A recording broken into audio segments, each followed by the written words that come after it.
Hello दोस्तों, आपका स्वागत है मेरे इस YouTube चैनल पर। दोस्तों, आज मैं आपके लिए आपकी खिदमत में एक और नए इंटरेस्टिंग टॉपिक पर मैं वीडियो पेश करने जा रहा हूँ। आई होप ये वीडियो आपको ज़रूर पसंद आएगी।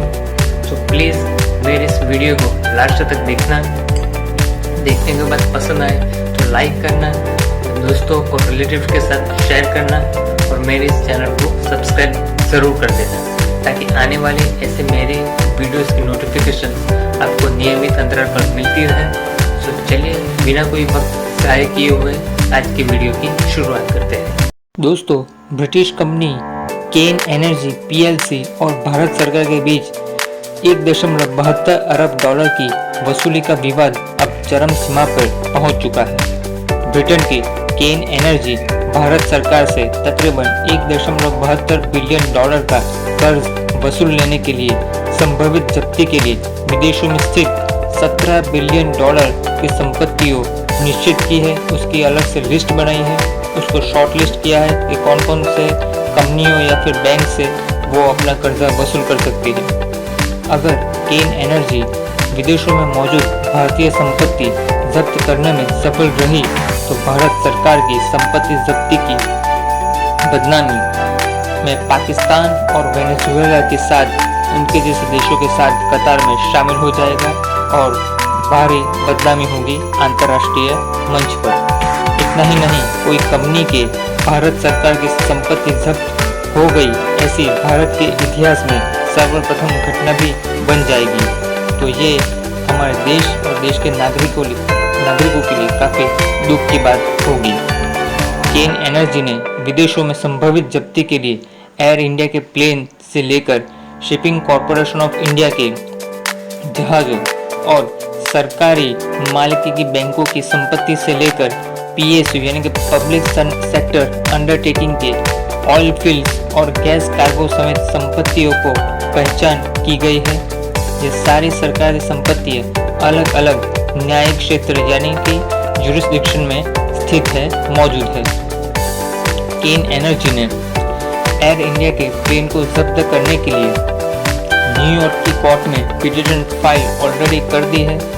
भारत सरकार ने इंटरनेशनल ट्रिब्यूनल के आदेश को मानने से साफ इनकार कर दिया है। केन एनर्जी अमेरिका से लेकर सिंगापुर तक की कोर्ट्स में जब्ती के लिए पिटीशन फाइल करने की शुरुआत कर दी है। सूत्रों ने बताया है कि भारत सरकार स्वाभाविक तौर पर विदेशों में मौजूद संपत्तियों की जब्ती के आदेश को चुनौती जरूर देगी, लेकिन इन संपत्तियों को जब्ती से बचाने के लिए भारत सरकार को बैंक गारंटी जैसे कुछ फाइनेंशियल मॉनेटरी सिक्योरिटी एसेट्स के मूल्य के जितने पैसे यानी कि कैश कोर्ट में सुरक्षित रखने होंगे। अगर केन एनर्जी के केस को साबित करने में निष्फल रहा तो यह कोर्ट भारत को बैंक गारंटी वापस भी दे सकती है और ये एक पॉजिटिव बात है भारत और भारत सरकार के लिए। तो एक विकल्प और भी खुला है भारत सरकार के लिए, ये सबसे अच्छा विकल्प माना जाएगा, लेकिन ये सब लक पर डिपेंड करता है। भारत सरकार द्वारा पश्चातवर्ती असर यानी कि रिट्रोस्पेक्टिव इफेक्ट से टैक्स और पेनल्टी की वसूली के कदम के खिलाफ इंटरनेशनल आर्बिट्रेशन ट्रिब्यूनल में केन एनर्जी ने चुनौती दी है। मैंने उसके ऊपर अलग से वीडियो बनाया है ऑलरेडी, तो आप मेरे चैनल पे जाकर चेकआउट कर सकते हैं, या फिर उस पहले वाले वीडियो का लिंक मैंने डिस्क्रिप्शन में ऑलरेडी मेंशन कर दूंगा।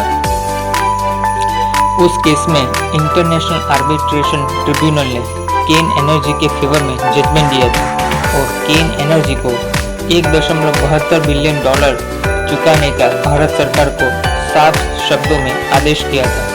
हालांकि भारत सरकार ने international court of justice Hague में इस जजमेंट के चैलेंज किया है, उस जजमेंट के खिलाफ अपील दायर की है। दिसंबर 2020 में ब्रिटिश वर्जिन आइलैंड में एक कोर्ट ने ऐसे ही केस में कैनेडियन चिली कॉपर कंपनी को पाकिस्तान सरकार के खिलाफ सिविल सूट में समझौते के तौर पर न्यूयॉर्क और पेरिस में पाकिस्तान इंटरनेशनल एयरलाइंस की मालिकी के होटल्स जब्त करने की मंजूरी दे दी थी।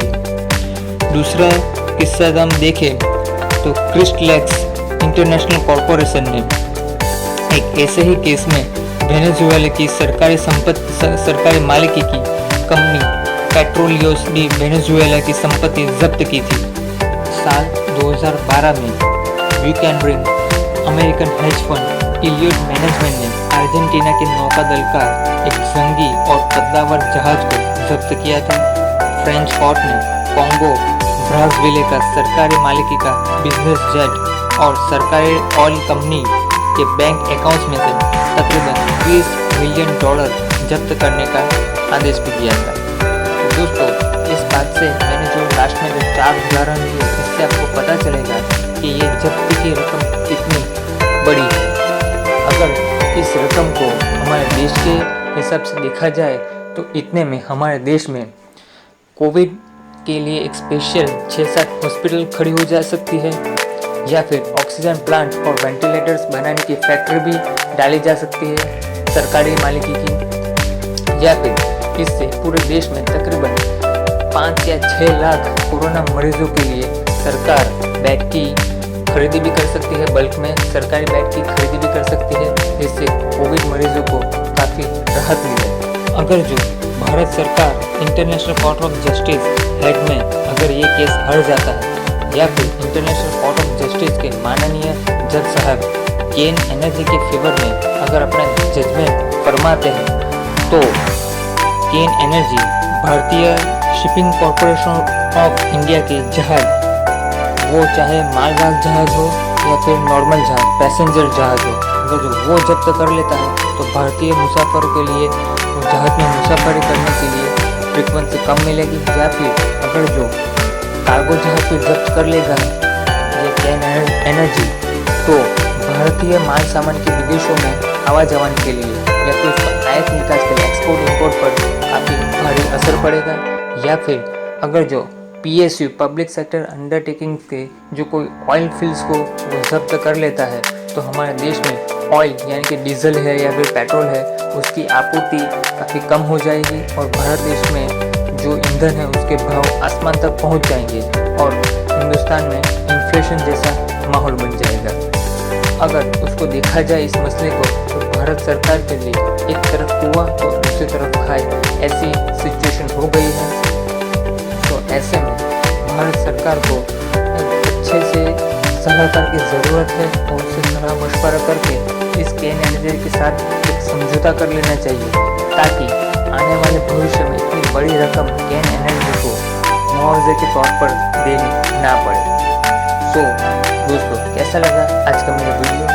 पसंद आए तो लाइक करना, इस वीडियो को आप अपने दोस्तों और रिलेटिव के साथ शेयर करना और मेरे इस चैनल को सब्सक्राइब करना, और आपका कुछ भी अच्छा सजेशंस हो तो मेरे कमेंट बॉक्स में ज़रूर कमेंट करना, ताकि मेरा और हौसला अफजाई हो ऐसे नए नए वीडियो बनाने के लिए मैं ऑलवेज तत्पर रहूँ और आपकी खिदमत में ऐसे इंटरेस्टिंग वीडियो आपके लिए पेश करता रहूँ।